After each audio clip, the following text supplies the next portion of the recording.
Alright guys, welcome back to VALORANT News. As the VCT matches continue around the world, further reaction to the fact that Bleed Esports simply cannot buy a victory to save their life at the moment, and another defeat for Ye just a couple of days ago. Steel, who was in a fair bit of drama with Ye back on the disguised days on DSG, he has had his thoughts to say on the matter and saying that, look, teams such as Oxygen and other tier 2 teams in the Americas don't go anywhere near Ye or he will ruin your organisation. Very much enjoyed your thoughts in the comments below. Hit the like button if you enjoy. Subscribe if you're new as always. I would greatly appreciate it. Plenty to dive into. Firstly, again here from Zekid, discussions on the map pool as it stands, because we know full well a lot of the pros aren't so happy with it. There's a general consensus as to what maps they would like to go. The teams, I don't think, or the players certainly can't figure out what maps they want back. We've talked about Pearl, we've talked about Haven, we've talked about also Fracture. Some guys want Fracture back. I think Sadak was making it clear that he doesn't want Fracture back, but Zeltis, I think, would be in favour of. Breeze is a map that definitely, I think, Sentinels would be happy for it to be gone. Icebox as well, it's not like they're terrible at any of these maps because they are Sentinels, but they don't prefer these maps compared to the others. But that's always the point, is that if you're Zekin or if you're anyone from a certain team, if you don't like Breeze and Icebox and your team is not so good at them, then there's obviously an incentive to publicly say, oh, maybe get rid of them type thing and put a bit of pressure on. Now, the developers and Riot shouldn't really make decisions based on that, but I don't know, sometimes a bit of public pressure from the players to get rid of certain maps may inspire the decisions that are eventually made. So if the players can do a little bit of lobbying publicly to try and get the maps gone that they want gone, then that could help them when the maps that eventually changes. There was also a question that was going around here on Kang, right? Because Edward Gaming, they are, they're still a solid team, and they're still started off the Chinese region reasonably well, but they're not as dominant in their own region as they previously were.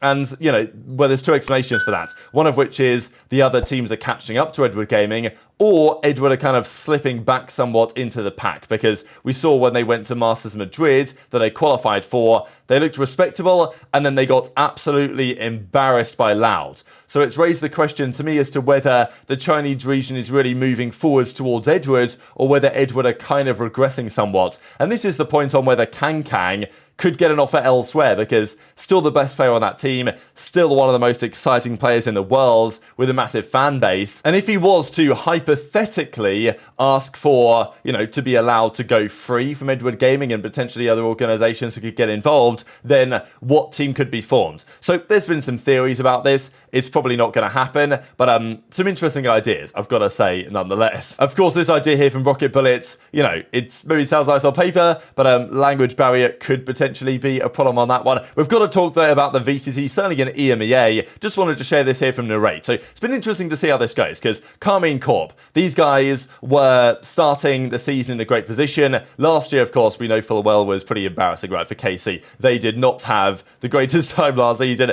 The less talked about that, probably the better. This year, though, they've started off very strongly. They won their own region in the kickoff tournament in EMEA, but often you can find that at the start of a season, the results can be a little bit different to what you might necessarily expect as the season goes on. And sure, Valorant's not a new game, it's not like it's just been launched, but you can still see phenomena where at the start of games, at the start of the season, when the meta's changed and it's been a while since people have played on this kind of level, you can get upset results compared to what you might otherwise typically expect. Narrate closes out the 1v5 ace, crazy round for him, but in the end it doesn't matter, because KC, maybe a bit of regression to what's expected from those guys, because, incredible what they did at the start of the season, but I'm not going to lie, looking at their roster, I didn't feel like they were going to be able to maintain the level of being the best team in EMEA, for example, and kind of the same for Heretics as well. And I think you could kind of see that when they qualified for Masters Madrid, KC and Heretics. Neither of those teams made the playoffs at Masters Madrid. It was, only American teams and Pacific teams that got through in the ends. And I do feel like the EMEA region is strong enough that teams like Na'Vi and Fnatic, potentially could or should have been in the playoffs at Madrid. But of course, they didn't qualify. So it's, it's their fault for not doing so. But at KC, they go down. And Ardis, maybe a big comeback here for Ardis, right? Here he is on the KO, on the Breach. Last year on NRG, wasn't the best. Carmine Corp eventually win the bind thanks to that remarkable clutch there from Narrate on the Gecko. Sunset, though, was 13-7 the other way on KC's pick, and then Split was 13-6. pretty comfortable in the end. So yeah, Na'Vi, FPX vibes, like when they were actually pretty looking good. They're 3-0 now so far to start the season, and they play BBL next. So yeah, they lost a lot of clutches. Certainly they shouldn't have lost that 1-8, but it is what it is. And yeah, Artis says 2-1 versus KC. They move on. The other series for sure to mention is Fnatic, because they actually got a win on the board. Well, not actually. They're obviously still Fnatic, right? This was probably the first series this season, maybe this entire year, where they reminded me of the old Fnatic, or like last year's Fnatic, because they played, like, they weren't even bringing anything crazy to the table. They just weren't losing aim duels, and they were just slamming everyone. And Durka had a big series here. For basically the first time this year, or for some time, Durka's had a really great performance, which is good to see the comeback there, because, you know, he's played the Euro before, and it's not worked out so well.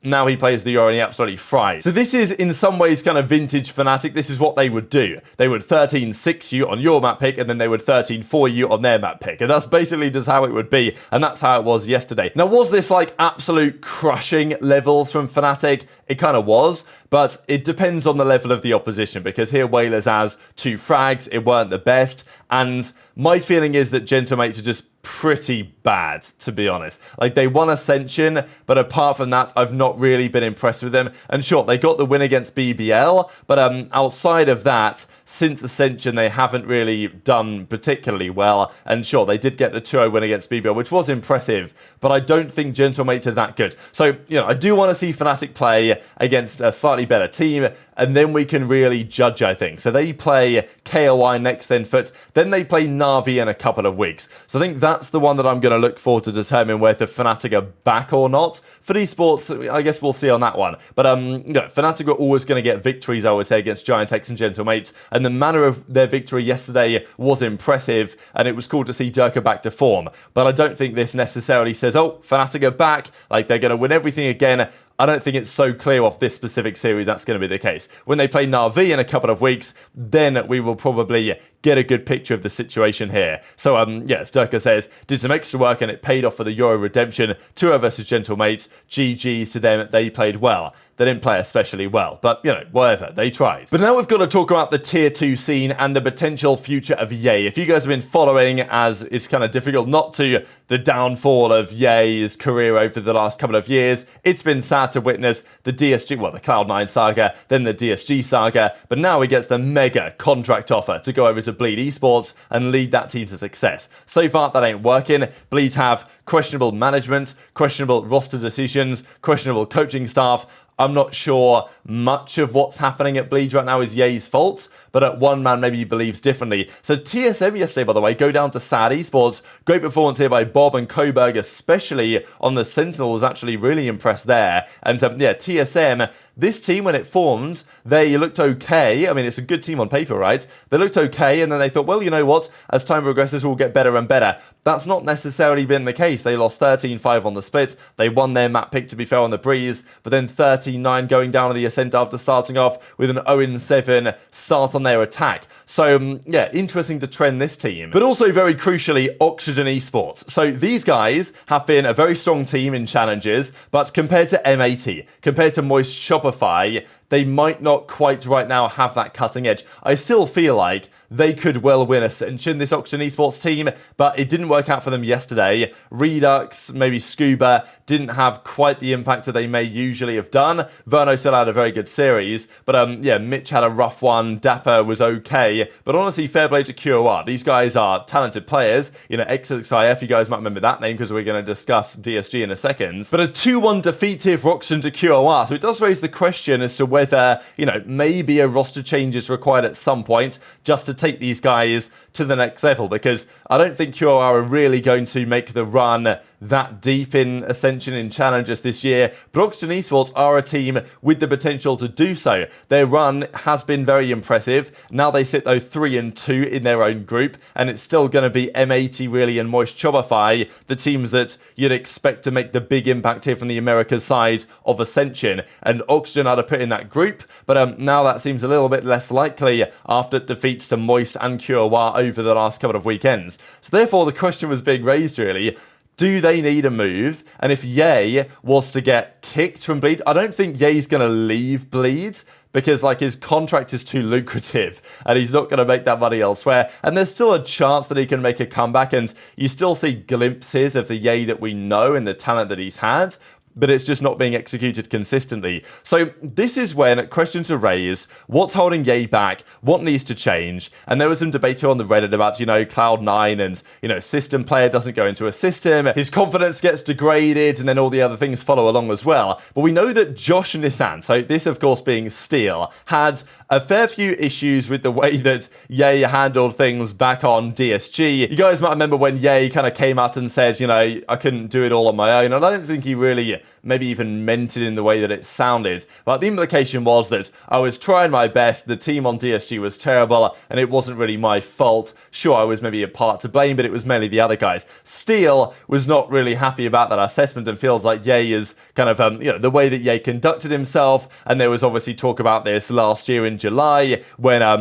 basically that clip happened, and then Steel was saying, ever stopped to think for a second that you could be the problem, is basically what he implied here. Gangster was saying a similar thing. Of course, there was also a clip that came out slightly afterwards of Ye kind of roasting his team in comms during practice, and it was only a small clip. But the feeling certainly is from Steel that Ye was either a problem or the problem on that DSG lineup. So maybe Steel is kind of sitting pretty with a little smirk on his face that Ye's now gone to Bleed and it's not working out. Now, I don't think Ye is fundamentally to blame with the situation over at Bleed, but he has probably had some part to play in it. And Steel then says, Oxygen is winning Ascension this year. Please don't kill the team, because this guy Noob Dude says, look, maybe Ye to go to Oxygen, go to MXS or a top tier 2 team, just show that he can play well again, gain some confidence back possibly, rather than on Bleed or on DSG. If, let's say, he was to get kicked out of Bleed, which they might do at some point. But as Steel says, if he goes to one of those teams, he's going to kill their team. So quite the statement really there from Steel. Clearly not a big fan of the way that Ye has conducted himself, and clearly his feeling is that Ye has had a fair bit of a part to play in why these results have gone from being very good back a couple of years ago to now pretty tragic. The red carpet is coming out over the last couple of weeks and months and, basically now a year. So very much interested your thoughts on all this stuff in the comment section below. Just one final thing to mention here in the Americas. These are the championship points leaderboard. So the top 4 qualify for champions. Sentinels should be fine with 7 points, but the other teams need to catch up ASAP to get that top spot. So very much interested your thoughts in the comments. Hit the like button if you enjoyed. Subscribe if you're new. Take care, and I'll see you next time.